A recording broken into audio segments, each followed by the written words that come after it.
Hello and greetings to everybody at the Madrid chapter. It is a pleasure to be recording this presentation for you. I'm sorry that I could not be with you in person at your event. Nevertheless, this is a good way to at least get my side of the story across, and I will look forward to staying engaged, getting your feedback, and otherwise getting into a dialogue with all of you as we work together to take our energizing and very important community forward. I hope all of you, your friends and family, and your associates and teams are well and safe. It has been a difficult year. There is light at the end of the tunnel now, and I certainly hope that 2021 will dawn better, brighter, and stronger for all of us. The world needs that too. So let's keep our fingers crossed. And in the meantime, take whatever relaxation, resilience building time that we can over the coming holiday period. And I would like also, therefore, to wish you a little bit in advance a very happy Christmas, and a very happy and peaceful, happy, healthy New Year as well. I'm Ashwini Bakshi, the new Managing Director, Europe for PMI, about 3 months old in the company now. And I will be talking a little bit today about the project economy and what it means for the individual, for the individual practitioner, for us in terms of our capabilities and other strengths that and skills that are needed for us to be able to get our jobs done, to get the purposes that we want to fulfill be executed with success. One of the big changes in our time is really the fact that we live through unprecedented shocks to the system. We were already experiencing the climate change crisis, and that is still with us. We see the rise of a very interesting technology called artificial intelligence, which on the one hand holds the promise to help us with our greatest problems, but on the other hand, also will affect jobs and how humans interface with machines, raising many, many unanswered and difficult to answer questions. The need for global collaboration, global connectedness has never been stronger, and that too has taken a bit of a jolt during this year as a result of the pandemic, but also as a result of various separationist tendencies that we see in the world and the environment around us. And this means that for a lot of us, while making reality remains a priority, it means that things are not that simple anymore. It is now not so much about being told that here is a project that we should go out and run it. It's more about here is a problem and we need to go out and solve it. And therefore, the efforts and the outcomes and what success looks like are not so easy to define anymore. Take the example of an artificial intelligence project. What is success? Is it a success that we stand up the algorithm and the software successfully? Is that all?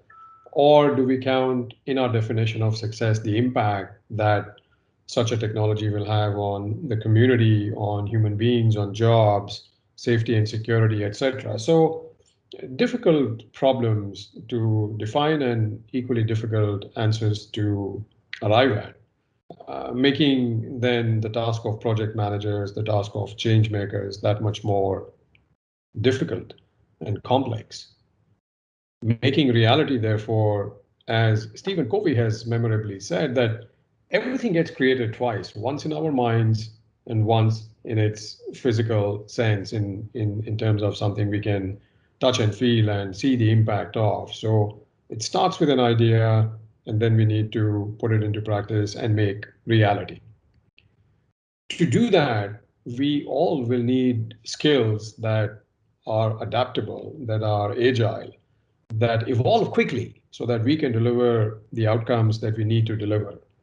As individuals and professionals, we also need to recognize that career paths are not linear anymore. So many organizations and many contexts will still have this sort of a linear progression that you see on the left, a straight line where we climbed the ladder over a period of years. But increasingly, it's less about climbing the ladder, it's more about having an impact, working in careers with 2, 3, 4 year remits, and then moving on to the next assignment, capturing the learning, building our credentials and reputation along the way, collaborating with individuals and organizations, and networking.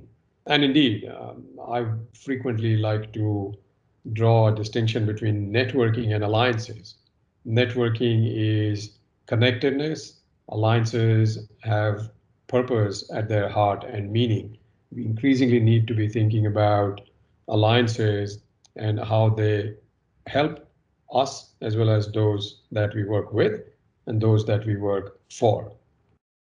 In terms of what some of our stakeholders are telling us, close to 80% of executives agree that the future of work will be based more on specific projects rather than roles themselves. And this sort of rapid evolution of the nature of work is something we all need to learn to work with. And so it is not a surprise that project management skills and project manager skills are evolving for all the change makers. And if you look at the talent triangle from PMI, then we have ways of working where everybody helps to define both the problem and the solution. And we spoke about complex problems earlier. Solutions will be equally complex. And everybody's job, it will be to define the solution. Everybody will need to make decisions and must understand their impact, and not just the commercial impact, the environmental impact, the impact on communities. One huge issue at the moment is the psychological well-being of teams and people in the remote working environment that we are all a part of, and it produces a certain quantum of stress. And we need to be able to manage that. And it's therefore incumbent upon all of us, leaders, project leaders in particular, that we appreciate the impact of our decisions about what we communicate, how we demand and expect performance from our teams. And so power skills. Everybody must collaborate and lead in their own way.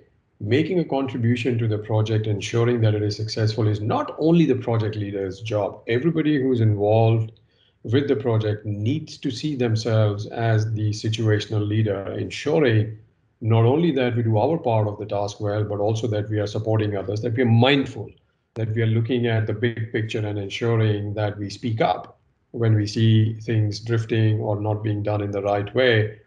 And the rise of speak up culture, the rise of terms like psychological safety speaks to this dynamic that we must be vocal, articulate while collaborating. Just a few examples of the role that PMI is trying to play with those requirements, with those imperatives. We have introduced recently wicked problem solving, which is aimed at building creative collaboration and problem solving skills for the most difficult problems. How do we bring people together? How do we address tough problems? How do we make ideas, everybody's ideas, visible and select the best from them, and then deploy them in a systematic way to be able to solve those problems? I encourage all of you to experiment with this. Let us have your feedback and tell us whether these sort of tools and techniques are helping you in your work. We think they will, but let us work together to make sure that we spread the use of such tools and techniques to make our jobs simpler, more efficient. We started on our Agile journey a couple of years ago, and that has come a long way, also as a result of all the feedback that we have gotten from the community. Agility is going from strength to strength and going way beyond just the software development departments or the IT departments in organizations. Enterprise agility is a huge focus area for organizations as they look to pivot, as they look to transform and react quickly to the unfolding changes which COVID has driven everybody towards. You see here a host of offerings from PMI, which we should explore, learn these skills, and put them to good use in our work. Projects are also increasing in terms of the technological content, in terms of being technology enabled. And an exciting development to share here is citizen development, the systematic addressal of the whole low code, no code movement. And you see here some points of view. Microsoft are of the view that some 500 million new apps will be built in the next 5 years, 100 million apps a year.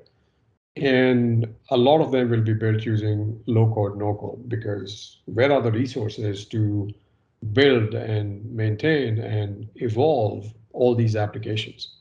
The size of this low code, no code market, according to Forrester, will be an enormous 4 billion, growing, will grow from 4 billion today to 21.2 billion by 2022 in a very short time, in other words. And the number of active citizen developers at large companies will be, 4 times the number of professional developers. These are huge changes that talk about the democratization of software and of technology, and that's a good thing. And this obviously will enhance the skills and the tool sets available to the project management community, something that we need to learn how to work with.